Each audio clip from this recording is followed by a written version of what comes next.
Welcome to another edition of Behind the Gate with Scott and Kate. I'm one of your hosts here, Scott Waddell, along with my co-host Caitlin Wesley, as usual. And again, episode number 16, sponsored by 12 Company Fire and Command. And we have a special guest tonight. Been waiting to talk to this guy for a while after last summer. Tonight's special guest, was the winner of the Gold Cup and Saucer in 2023. Lifetime, he's got almost 5,500 wins, and he's got $98 million in purse money over his career. And he's a native of New York. And of course, he made headlines last season with the Gold Cup and Saucer winner. So I'll pass it over to my co-host, Caitlin Wesley, and you can get things started with Jordan Stratton tonight. We're pleased to have with us. Yeah, congrats, Jordan, and thanks for jumping on. I'm so excited to get to know more about you. As everyone knows, you are the, superstar for Gold Cup and Saucer, especially where you pulled up to everybody and shook hands, seen the kids. So you definitely made a memorable moment with Gold Cup and Saucer. So I can't wait to get to know more about you. So welcome aboard. Thanks for having me. Okay, so Jordan, you made national headlines, of course, as Caitlin said, with the win with Cover Bridge. Although the win was amazing, I think what really resonated with people that night was your interaction with the fans. So tell us what made you get so up close and personal with the fans. Was it just kind of living in the moment, or what kind of spurred you on, or is that something you do at times? Growing up, me and my brother were always on the rail screaming at drivers and throw your whip and, hey, how you doing? So like a little bit of me always remembers that. And I see a couple guys just kind of ignore the fans, and with that kind of turnout, it was the least I could do to show my appreciation, because I remember being on that side of the fence.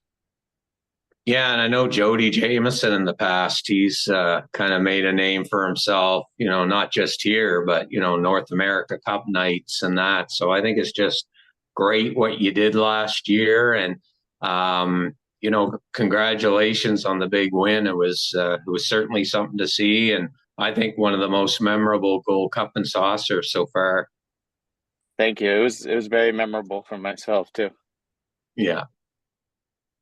Can you tell us about what it was like for you to be in PEI? Not everybody really gets to have that one-on-one conversation. How's your trip? How's visiting PEI? Can you tell, the listeners what it was kind of like for you to explore PEI? I've watched the race, yearly just on simulcast, but it doesn't even come close to when the lights go out and the fans are packed shoulder to shoulder in the grandstands.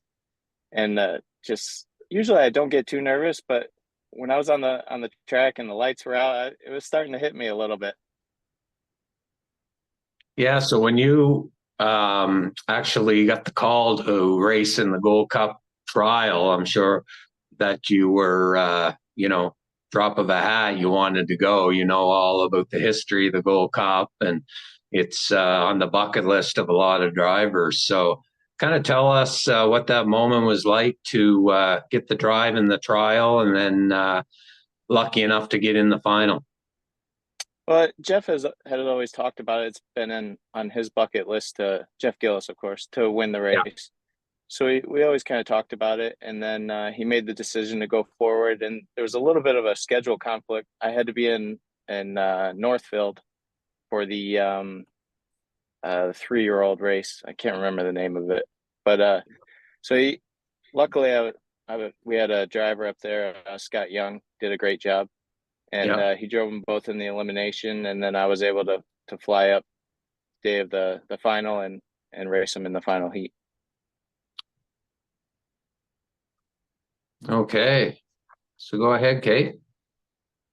Family's been a big part of racing for you. Why don't you tell the listeners, what first got you into harness racing and how it all began for you? My family had a farm in Ohio, We had our own track. We had a bunch of race tracks around us.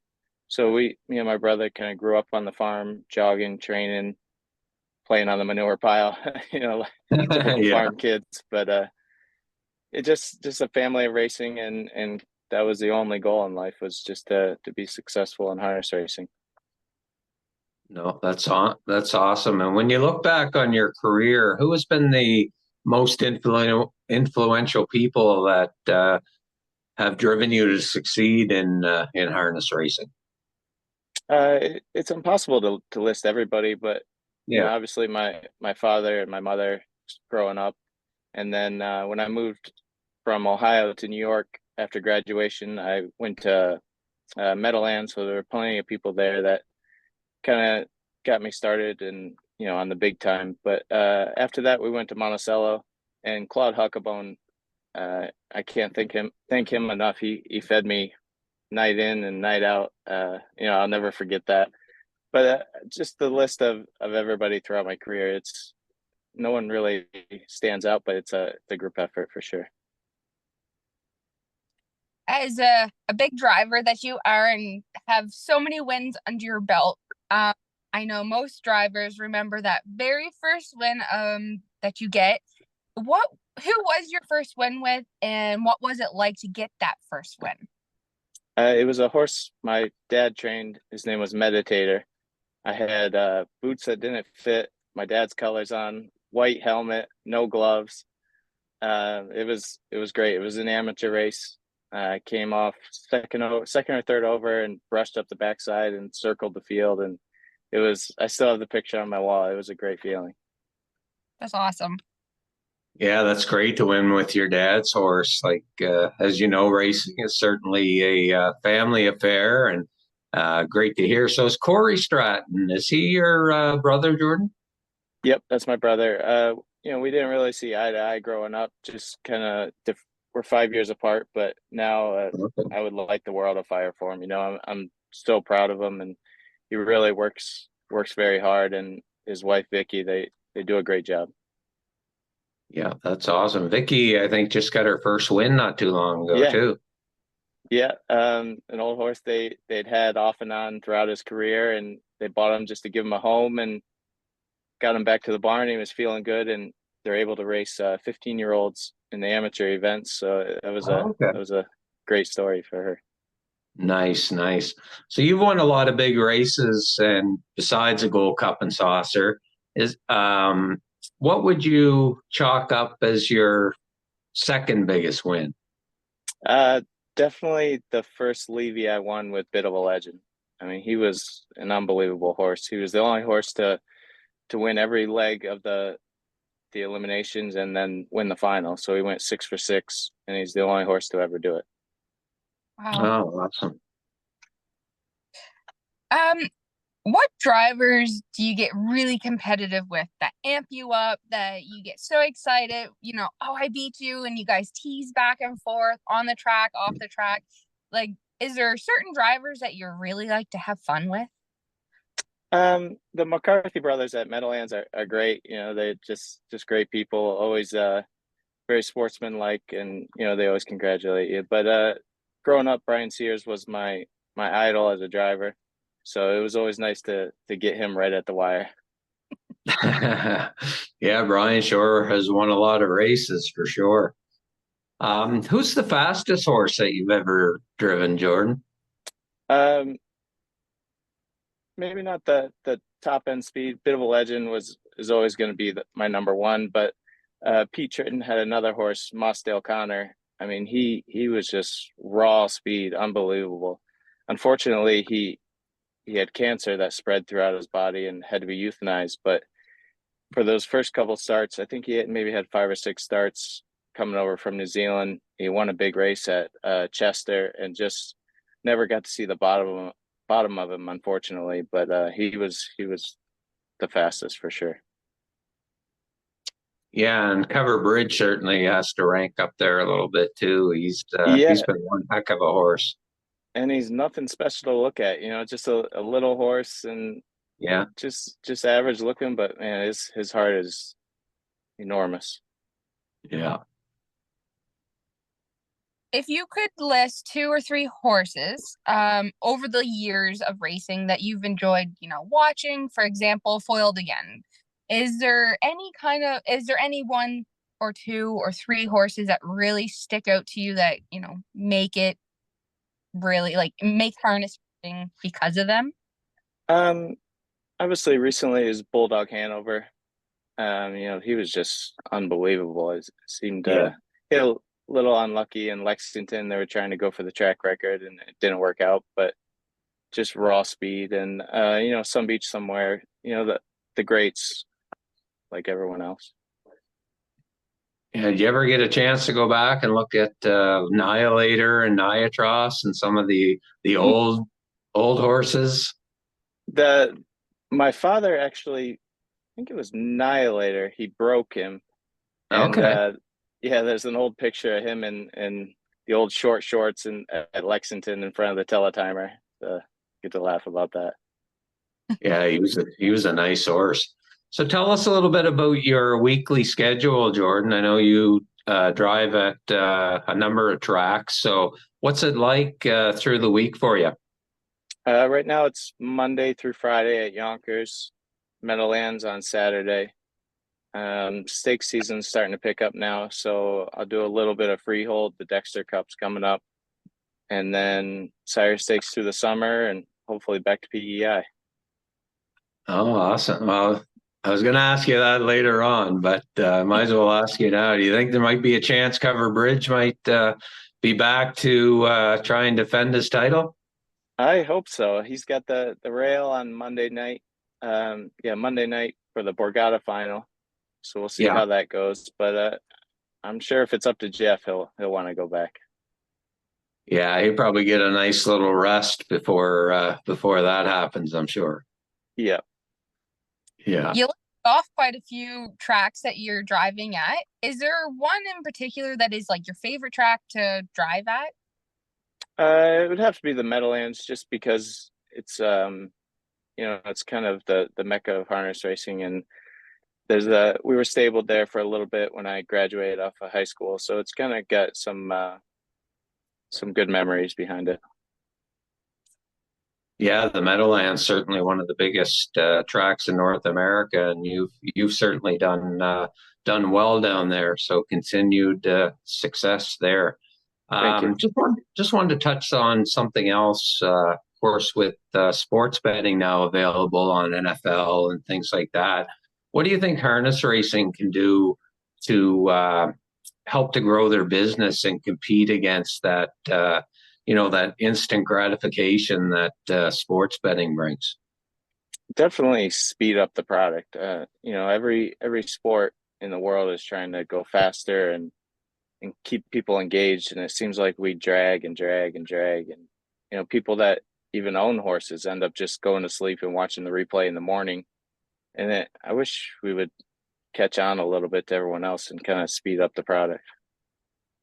Yeah, I've mentioned that to a couple other drivers, and they've kind of had mixed reviews. They say that they're running things off in a timely manner, but I'm like you. I sit home and watch simulcast and throw a few bucks down here and there, and it seems forever at some tracks in between races. So I think speeding it up would certainly help.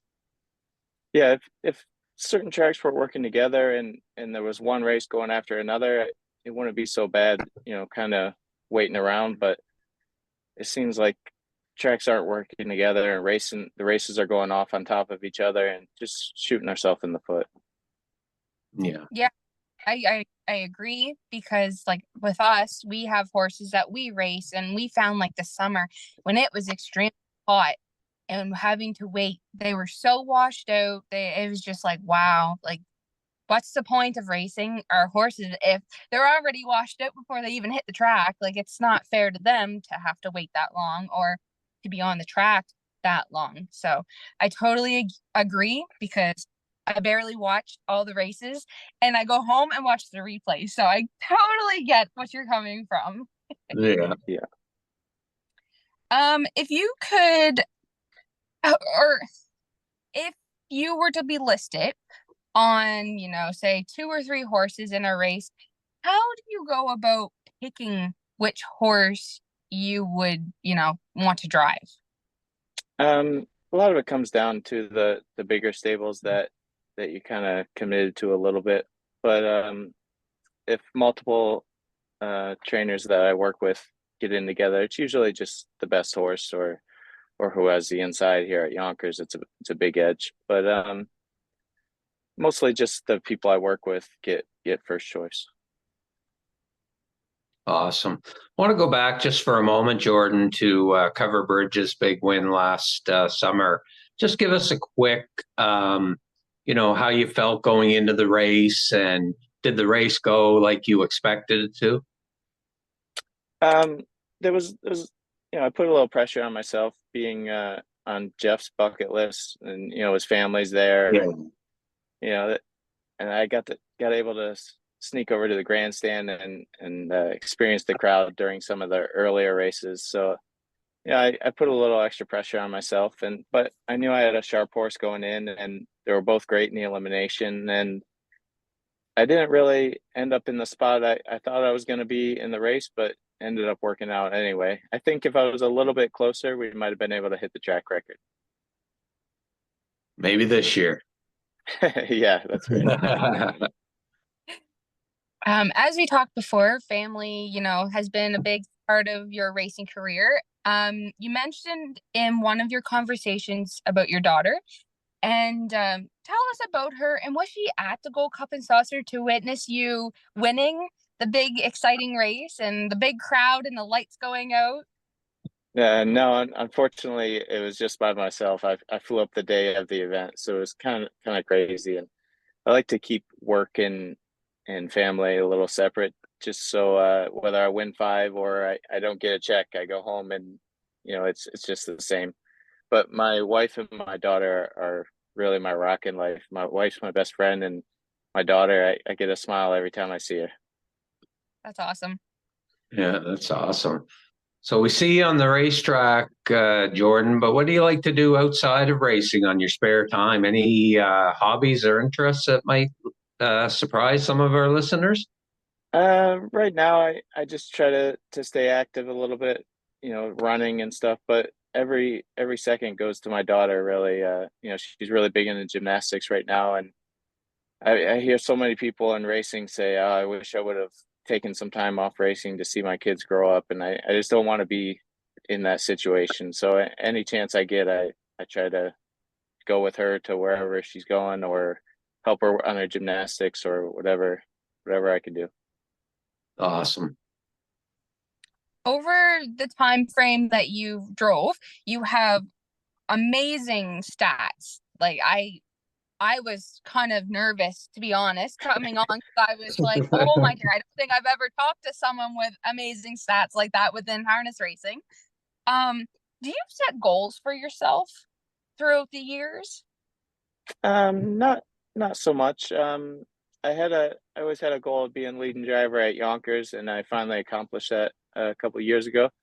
So that was good. But you just gotta take one day at a time and one race at a time, really. The trainers and grooms work so hard all week.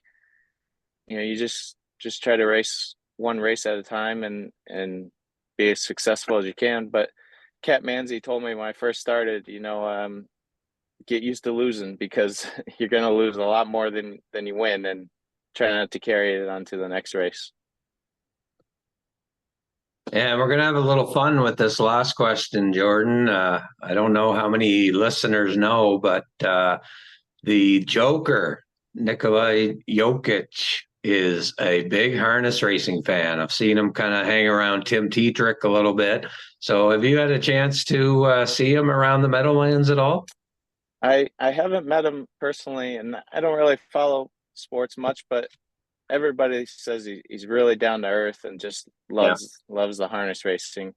So hopefully I can get him up to the PEI. Yeah. Oh, geez. Wouldn't that be something? Yeah, that'd be cool. That would be. Well, listen, Jordan, thanks very much for joining us. I know you got a busy night ahead. You're driving at Yonkers again, so best of luck tonight. And we appreciate your time. And again, congratulations on last year's win in the Gold Cup and Saucer. And we hope to see you back in 2024 edition. Thank you so much for having me. All right. So again, that concludes our 16th episode on Behind the Gate with Scott and Kate, sponsored by 12 Company Fire and Command. And our next episode will be Brandon Campbell, maritime native. And coming soon, we'll have Ben Hollingsworth and Amber Campbell, both maritime natives. So again, thanks, Jordan. And for my co-host, Caitlin Wesley, this has been another edition of Behind the Gate with Scott and Kate.